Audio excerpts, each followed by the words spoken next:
Magandang araw mga Mars. For today's video Mars ay magluluto po ako ng beef with sweet corn po. So naglalagay lang po ako dyan Mars ng mantika. Papainitin lang po natin ng konti at ilalagay po natin ang ating beef. Stir fry lang po natin yan hanggang maging light brown yung kulay. So inayos ko po yan siya dyan Mars para hindi po siya dikit-dikit at make sure po na isa-isa po siyang nakalapat sa kawali para pantay po yung pagka luto niya. So marinated ko na po pala yan Mars. So okay na yan Mars, baliktarin na natin yan at brown, light brown na po yung kulay niya. So hindi pa naman po siya fully cooked pero dapat po maging light brown lang po yung kulay niya. Kasi lulutuin pa naman po natin ulit yan Mars.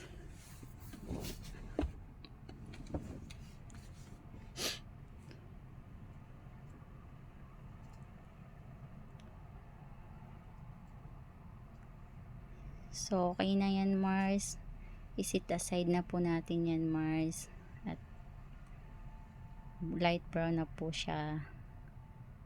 Baliktaran po. So sit aside na po natin yan at tayo po ay magigisa ng ating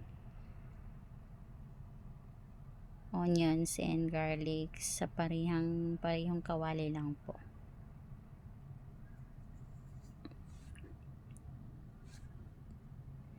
So inilagay ko na po pala ang ating garlic dyan Mars tsaka onions po.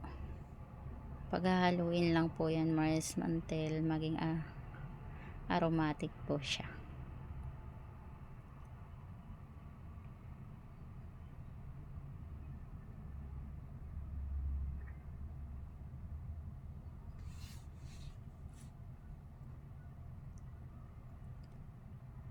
Tapos ilalagay na po natin ang ating sweet corn dyan Mars. Yan po ay na-blanch ko na po yan Mars. So luto na po yan siya. Kasi napakuluan ko na po yan kanina Mars. Tapos ilagay na rin po natin yung ating beef dyan Mars. Na stir fry natin kanina. So hahaluin lang po natin yan.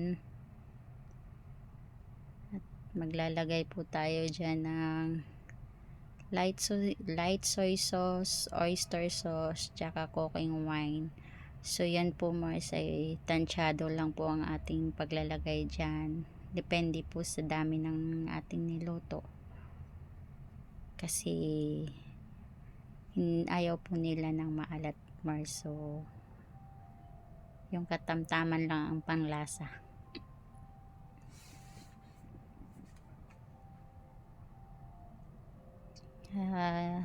Nilagyan ko po pala ng tubig yan Mars. Lalagay pala ako ng tubig dyan para absorb din ng ating mga seasoning.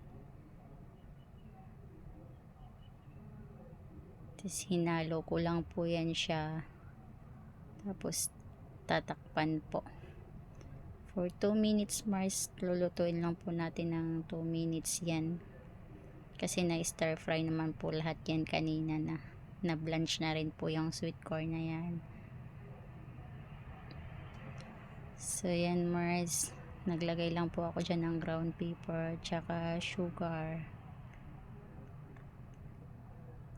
So hinalo ko lang po siya. Pambalansi po ng lasa yung ating sugar Mars. Tinakpan ko lang po ulit yan Mars for 30 seconds. Tapos yan na Mars, nakalimutan ko palang ilagay yung ating bell pepper dyan Mars. Nilagay ko po siya. Dalawang kulay po yan Mars, yellow and red. So konti lang yan Mars, pang aromatic lang po yan, pang dagdag lasa lang. So tatakpan ulit natin yan Mars for 30 seconds po.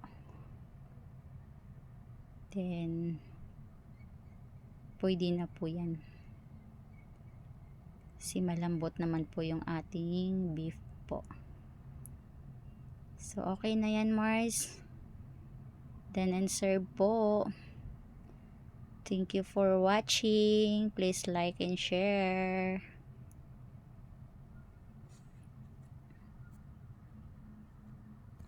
So yan, Mars, naka-platings na po yan, Mars. Thank you for watching.